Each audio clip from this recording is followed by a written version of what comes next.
मुंह से ॾिठा माए जनी ॾिठो पिरीअ खे रही अचजे रातड़ी तन जुंगन संधीअ जाए तनी जी साञाए तुरो थे तार में।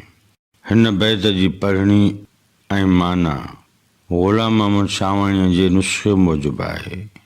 जुंगन माना बहादुरन, साञाए सोहबत या वाक़फ़त, तुर हो तरण लाइ कखन जो मूड़ो, आधार या टेक, तार माना दरिया। हिन बैत सां लतीफ़ साईं जो हिकु वाक़ियो वाॻियल आहे। हिक लॻा शाह अब्दुल लतीफ़ भिटाई तलब जी नियत ऐं इरादो करे मखदूम मोहम्मद ज़मान सां मिलण लंवारी शरीफ़ वियो।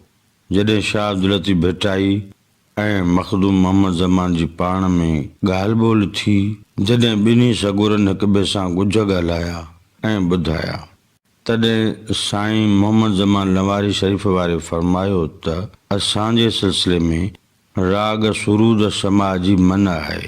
इन करे अव्हां खे बि सुरूद समा खां परे रहणो पवंदो।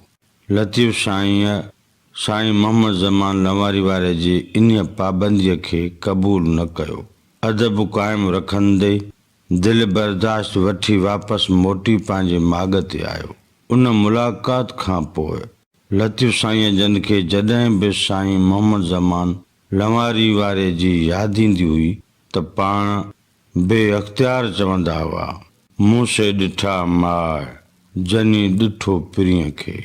मुंहिंजे ख़्याल में हिन बैत जी सादी सम्झाणी हीअं करे सघिजे थी, मुंह से ॾिठा माए जनी ॾिठो पिरीअ खे। उहा मां मूं उन्हनि माण्हुनि खे ॾिठो आहे जन पिरीअ खे ॾिठो आहे। रही अचजे रातड़ी तन जुंगन संधीअ जाए, अहिड़ा जवान जन पिरीअ खे ॾिठो आहे। उन्हनि जी सोहबत अख़्तियार करण जे लाइ उन्हनि वटि वञी राति रहिजे।